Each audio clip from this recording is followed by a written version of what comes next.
darling. This is River Roaring, celebrating the luminous life force in us all.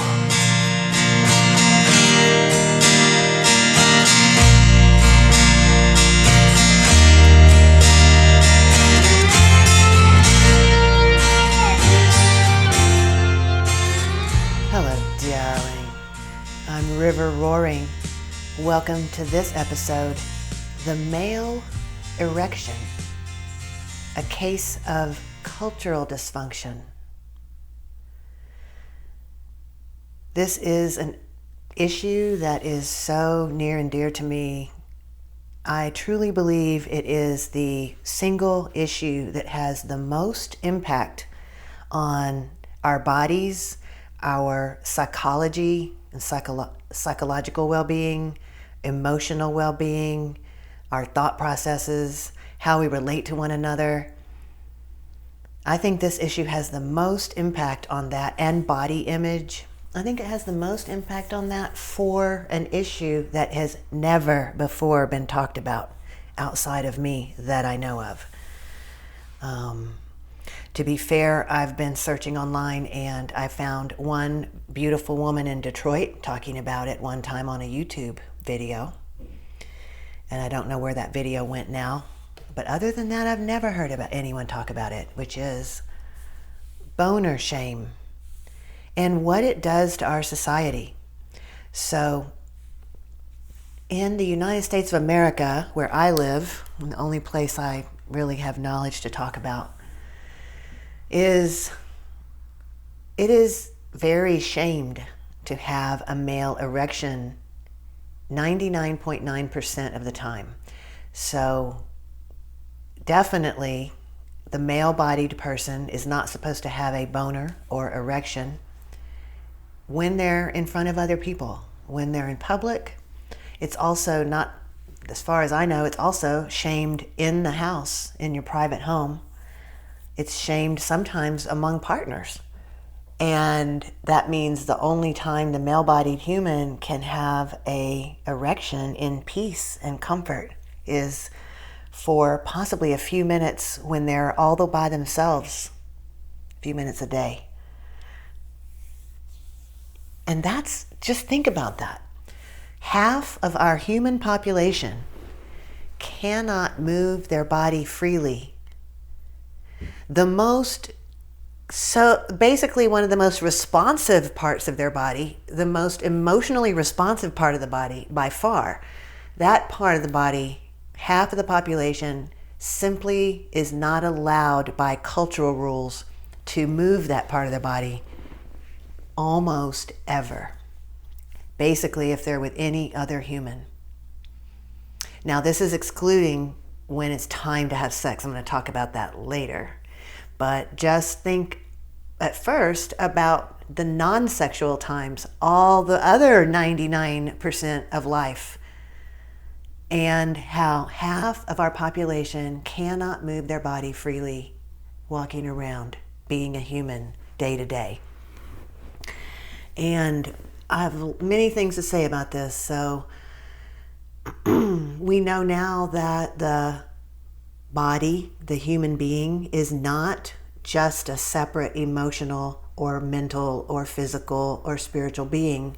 We're all one, and that they're not separate. Even when we think about medical issues or body issues or health issues, the body physically does not work separately from the emotions, and that does not work separately from the mind and what it's thinking. And none of those operate separately from our spirit or our soul. They're all woven in together. So if half of our population cannot move their body freely, almost ever, that does not just affect the physical body. That affects the emotional state. Automatically, it is the emotional state. That also automatically affects the mind and what it's thinking. It is the mind and what it's thinking. That also affects the soul and the spirit within the being. That is the being's spirit and soul that can't express itself. So we tell male-bodied humans, men, I mean, it's so ingrained that most people don't remember how they even knew that it was supposed to be shamed when men have an erection when they're not in having sex. And I've talked to many men about it, and almost all men I talk to do remember when they found out they were shamed, but they don't necessarily remember how they learned they were supposed to not be erect. And many men remember when they started to become erect involuntarily in school, etc., and being shamed and being ashamed. And yet so many people don't even know who told them that anyway. Where'd that come from? It's that ingrained in our culture. It's so ingrained it's assumed without saying anything. So it's so ingrained that it's assumed without saying anything, and the punishment, so to speak, is sexual shame, which is pretty heavy punishment. And so male-bodied humans, men, are not able to move their body freely 99% of the time in their life. They're heavily shamed as punishment if it does happen. But here's the kicker. That means that all of these humans also do not have full range of their emotions freely 99% of the time. Because if they can't let their body move, one that is extremely emotionally responsive part of the body, then emotions are off limits. Certain emotions, such as sexual arousal. So I'm in a female body. I don't have any visible erection to show society, so I can walk around in the grocery store super turned on. I can drive around super turned on. I can get out and do my errands in public super turned on, very juicy, all day long. All day long. That means I get to decide what my own emotional state is without being shamed all day long. I can be sexually aroused all day long emotionally and not be shamed. But half of our population does not get to access that range of emotion 99% of the time for fear of very serious emotional punishment. Oh my gosh, so what about the thinking area of the being? The mind is also limited by the body's limits 99% of the time. So that means I, as a female-bodied human, can walk around literally fantasizing in my mind about sexual activity. Very literally. Believe me. So I can walk around all day long fantasizing about sexual activity and thinking about it. My spirit can soar all day long with turn on, with tumescence. But no, half of the population is not allowed to think about sex 99% of their life, because if they do, their body might react, and then they would suffer the worst punishment, sexual shame in society. So, and I know it's not the worst punishment exactly, I'm being a bit sarcastic, but it's not an easy thing to live through from all the people I've worked with privately on their sexual issues and challenges. So here we have half the population unable to move their body, unable to have a full emotional range, unable to have a full thinking range with their mind most of their lives, all the time in their life unless they're by themselves. And then society in our culture has a, what do you want to call it, belief that men are emotionally stunted. And then we go around like, men, they don't have good emotional stuff. They're not very good at emotions. What's wrong with them? I guess females are just better because we can access our emotions. What's wrong with those guys? Men get so criticized for not having access to the full range of their emotions. That is so standard. Not even just criticized, even literally defined that way. Like, men don't have as much emotional access. Like, that's just how men are. Literally defined by their lack of emotional access sometimes in some certain environments.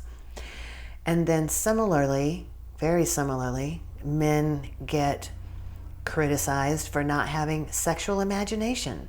What's wrong with you? Why do you only perform the same things over and over? Why don't you have imagination in sexuality? Well, it's because we won't let them. We did not allow them to nourish that part of themselves in this society. That's not allowed. So we have seriously stunted the spiritual exuberance.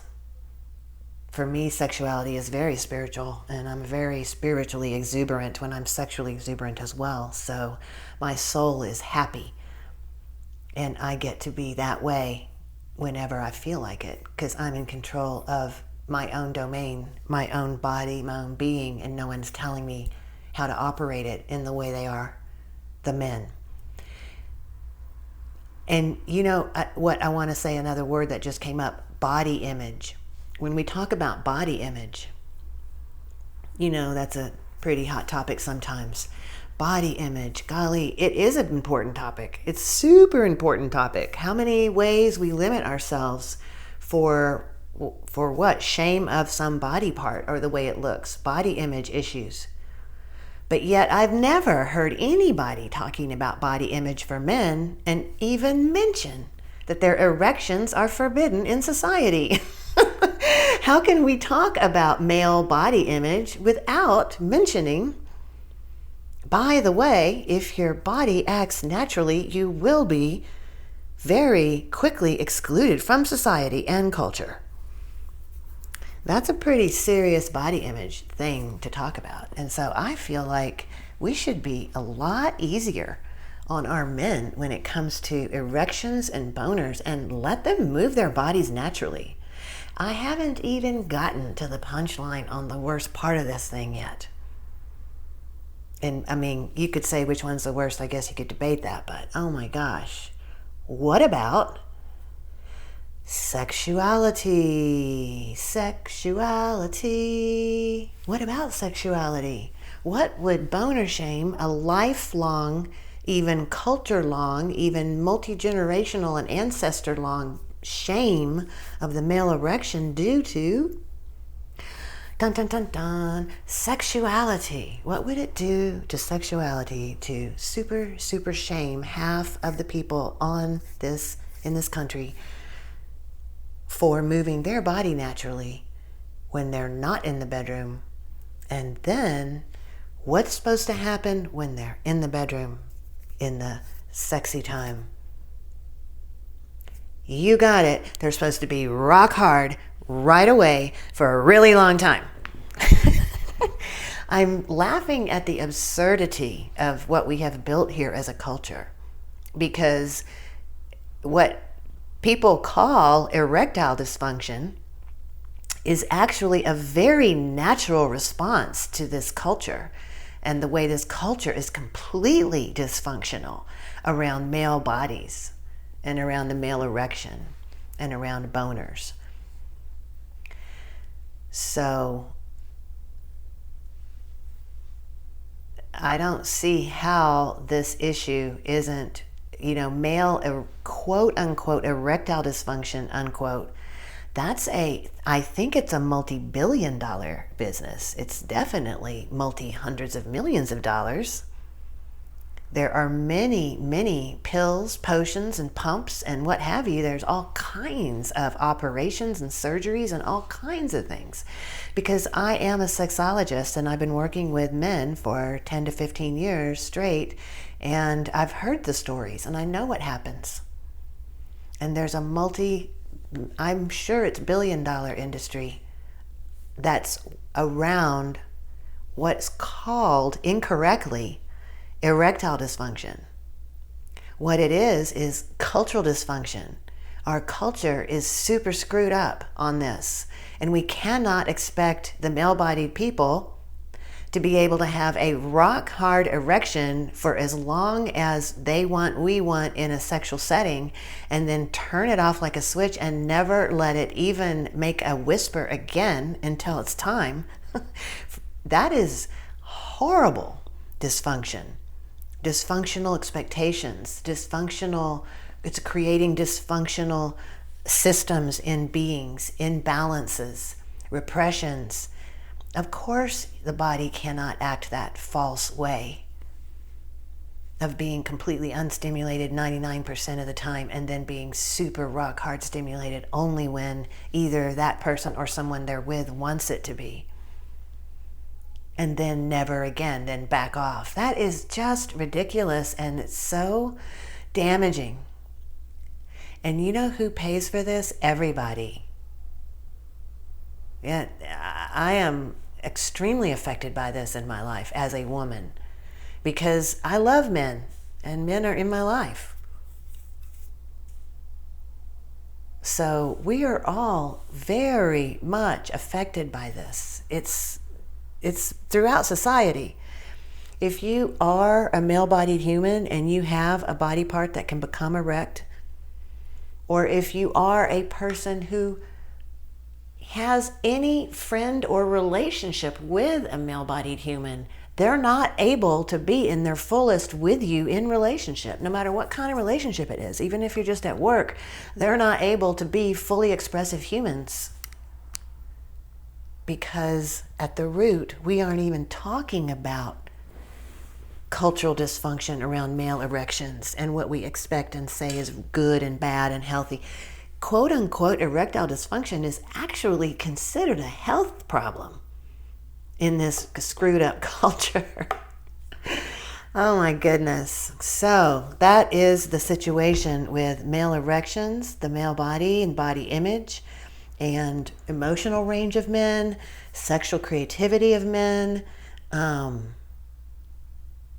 physical vitality of men. This is, and I just have to say, I am 100% sure, because every single male-bodied person I've talked to about this has agreed, their body does not just become erect when they're sexually aroused.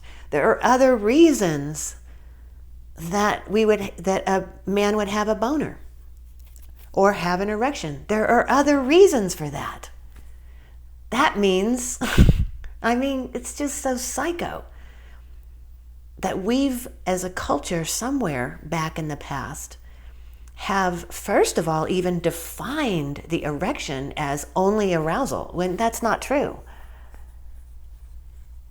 It's just part of this horrific shame ball of sexuality that we live in the United States of America. It's horrific. And I know we're destined to have a day where we get past it. I know that we have a day in the future when all humans can move their bodies naturally all day long and be supported in that and celebrated for having healthy, naturally moving bodies. What a beautiful world we will have when all genders here in I'm just talking about the US because I'm just ignorant of other places, honestly. But I can talk about where I live in my home. When we are able to greet one another naturally and love one another for who they really are, fully. Meaning, if your body's moving, your body's moving. Awesome. It actually shows vitality, exuberance, and health. It's actually a sign of health. So how about whoa, healthy sign there. Whoa, feeling healthy, eh? Hey, cool. I'm feeling good too. Why don't we go do this or that? Just acknowledge the awesome feeling that's coming with that body movement. It's like a smile. So let's be considerate of this issue and at least think about, what do you want to do about this in your life? Do you have a body that becomes erect and gets boners? I want to invite you to just at least consider moving freely, moving a little more freely. Choose your clothing that allows you also to feel more free and easy. And be more free and natural, because your whole body is very beautiful. Your whole body is very beautiful. The one that God, Goddess gave you is gorgeous. All of it. All the movements, all the things about you. So let's step into the true healthy body image of my body is very beautiful, and it was given natural movement different times. I don't know when it'll happen, but that's what happens with a lot of our body movements. So if you are in a body that has them, erections and boners, consider being free. If you're a person who knows someone who has potential erections or boners, consider at least accepting their whole body and how it moves, when it moves naturally. Just consider accepting them as they are. And if you want to really get bold and go out there, consider having a conversation with them and let them know, wow, I'd never thought about this before, but I want you to know that I don't want to be a part of a shaming culture when your body's moving naturally. So I want you to know that around me, I think it's great for your body to move naturally, including your erections and your boners. I think they're a beautiful part of you, just like all the other parts of you. And I want you to make sure you know that you can be natural and free when you're around me. And I'm not going to shame that, because I don't believe it is shameful. I think it's beautiful. And I really want to apologize. I didn't realize that this was an issue before. I just hadn't thought about it. I guess it's just too buried in our culture that we don't even know we're swimming in the water of it. So please be free around me, brother. I think you're beautiful. I was talking with some other friends about how to reverse this trend and how to bring a boner pride. And we thought, well, they have different kind of pride days already. What if we had a boner pride day? And further than that, I live in Austin, Texas, the most awesome place. I think it's wonderful. I live downtown Austin, Texas. And in Austin, Texas, we have a long tradition of, in the summertime, naked bike rides. There's a long tradition of naked bike rides in Austin, en masse. So having come from that, we thought, wow, why not boner pride bike rides? And so I could get a strap on and put it on. It's the biggest one I could get, big old strap on. And also we could hang streamers and glitter and ribbons off our strap-ons. And then we could ride through town going, boner pride, boner pride. If anybody's around here and you want to do it, let's talk. I'm not fully all the way there, but maybe if there are more people who want to do it, I might do it. I think I would do it. It'd be awesome. It'd be awesome. So whatever ways that you see when you look around yourself, and think about who you are and what kind of what kind of body you have. And maybe there's, even if this one issue isn't your main issue, maybe there's another way that you can let your own body be natural more often and move freely and feel comfortable in the world and be honored for its beauty in its natural state. I think that we together can have a society where we fully accept one another's natural and healthy bodies and beings. Bodies, emotions, minds, and souls and spirits. I know there's a future where we can all be fully expressed in our love for one another and be in harmony. And I believe that world will make us, that we will be safer in that world. I believe that we will be held with support in that world. Before I sign off, I do want to mention that I've also worked with many women over the years with sexuality. And I do know that for some humans of any gender, an erection can be scary to be around. So I am aware of that. I do know that is true. That some people feel fearful around an erection for very good reasons from their past. And it's very healthy adaptation for them to be a little bit afraid based on the past. And for those human beings, I want to say my heart is with you. And I would like to work with you so that you can work with your fear, and that you replace the memories you have and the experiences you have with healthy experiences with people's bodies. So I do know that for some, the erection and the boner have a lot of other meanings, and I believe that it's a healthy culture that comes out of cultural dysfunction that works with all of those fears and meanings, and we can all become healthy together. So remember, my darling, I know we can do it together. I'm on earth to support those who are called to bring maximum love and light into their lives. Liberated self-expression in all realms, including erections, where all is sacred, connecting with you to create a cosmic web of love and light throughout the realms. And I do want to hear from you, so please leave a comment if you're finding this on social media or where there's a place to make a comment, or shoot me an email by visiting my site at riverroaring.com and click on Get Started or Let's Connect and share your question, reflection, or insight with me there on the web. Because, my darling, together we can step into a more harmonious vibration. We can fly higher, shifting human consciousness forever for the highest good of all beings. So may the love be with you, my darling. May the love be with us all.